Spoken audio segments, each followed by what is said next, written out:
Hello YouTube. So I'm here with a sort of a rough discussion video because I don't really feel like this needs to really be done on Dueling Network or Yu-Gi-Oh! Wikia, and I'm probably gonna like heavily edit this because I'm just gonna speak my mind about this right now. I'll talk about the ban list a little bit, which not any upcoming ban list, but just cards that are on the ban list that I don't think should be there.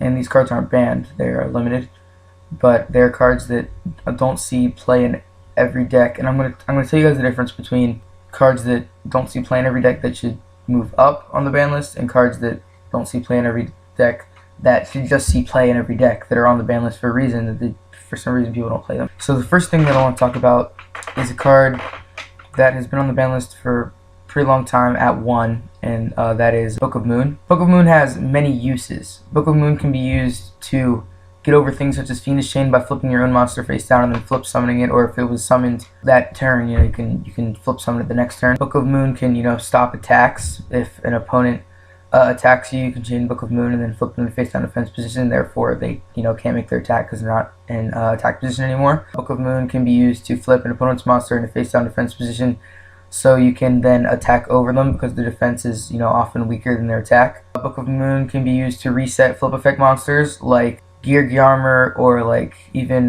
Penguin Soldier. Book of Moon can be used for a lot of things at the point. Like I said, it's a quick play, so the ability to use it during any phase of the duel as well as from your hand.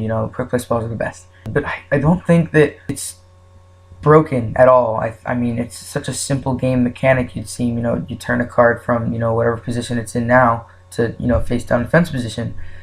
And I don't think that is too, like, it doesn't get rid of the monster. Book of Moon doesn't affect multiple monsters. It affects one. It doesn't even get rid of monsters on the field. If you chain Book of Moon to the activation of an effect, the effect still goes through. For instance, a monster that got its effect when summoned, if you chain Book of Moon, its summon effect still goes through unless it says this card has to remain face up on the field to activate and resolve this effect. Book of Moon could go to 2 because, like I said, it's not seen play in every deck. Every deck that's topping is not playing Book of Moon, even though they should be. And I don't think that it's as strong as it was in the past. Next, I want to talk about Compulsory Evacuation Device, another card that's at 1. That was at 3, just a couple formats ago. I think it should go back up to 2, just like Book of Moon, as a card that's at 1. And I think this because there are an increasing number of decks that are either spammy or don't rely on the extra deck.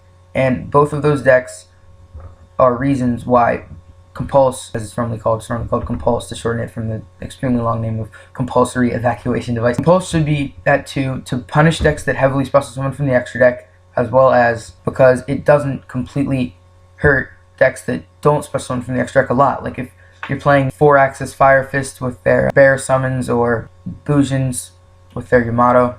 So my point is, not all decks would be hurt too much by Compulse going to 2. And the decks that would be hurt a lot deserve to, be punished for doing plays that involve, special summoning from the extra deck heavily. Compulse is obviously, its best use is to return monsters from the field back to the extra deck because they don't go, back to your hand like it would if it was just a regular monster. Another thing I like using Compulse for is bouncing those set monsters because, I mean, DD Trap Hole is the only card we really have to counter set monsters that's a trap. And as for spells, we've got Nobleman of Crossout, which is just as not splashable as DD Trap Hole. Both of them can only be used for one reason, and that is to get rid of heavily setting decks. And then the other card that we have to get rid of them is Shield Crush, and Shield Crush is really bad. So I don't see why they take out our best option for getting rid of decks that set monsters a lot. We've got, Geargia running around with their, like I was talking about earlier. Geargiarmor is set, and then we can't do anything about it for one turn, most likely because of the 1900 defense and the surge effect. Like, we can't stop the surge effect.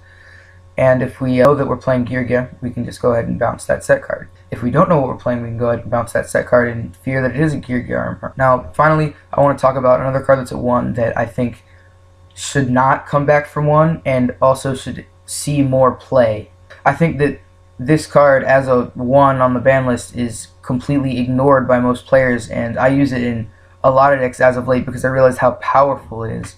And that card is Mind Control, which of course is the nerfed version of Change of Heart and Brain Control. Basically, you take one of your opponent's monsters until the end phase, which both of the other ones also do, except it can't declare an attack or be tributed. If you're using mind control, what you're going to be going for is an overlay or synchro summon. I mean, unless you just need to take out their monster from the field to, you know, attack directly. If you can't get over it, that's another way you can use it. I believe that mind control will be at 1 for a while. If it ever does come back up to 2, it will probably get banned after that, because people will finally, you know, decide to play it and realize how good a card it is.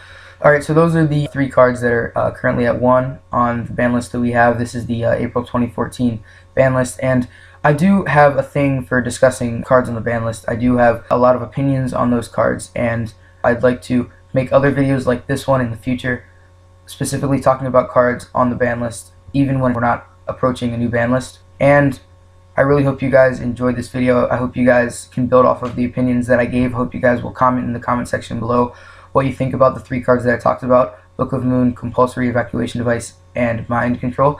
And I want you guys to like this video as well as subscribe to my channel if you want to see more content like this. In fact, go ahead and hit the like button right now, because I really want people to enjoy this kind of video. This is the kind of video that I live for. Just me, you know, myself talking to you and giving you my opinions on stuff that's going on in my head about Yu-Gi-Oh! Because that is the main reason that I made this channel. I hope you like this, and, you know, favorite it if you liked it that much. And, you know, thank you so much for watching. Again, I love your guys' support. I've tripled in subscribers this month, and that's amazing. So, you know, I'm hoping to, you know, keep making these kind of videos and this kind of content for you guys to enjoy. And if you do enjoy it, please leave that like and, you know, comment and tell me what you guys think, because, you know, I can build off of that and maybe make another video in the future. I can see what you guys like about the videos that I'm making and see what you guys don't, and take that and progress from the stage that my channel is currently at. Okay, thank you again, and see ya.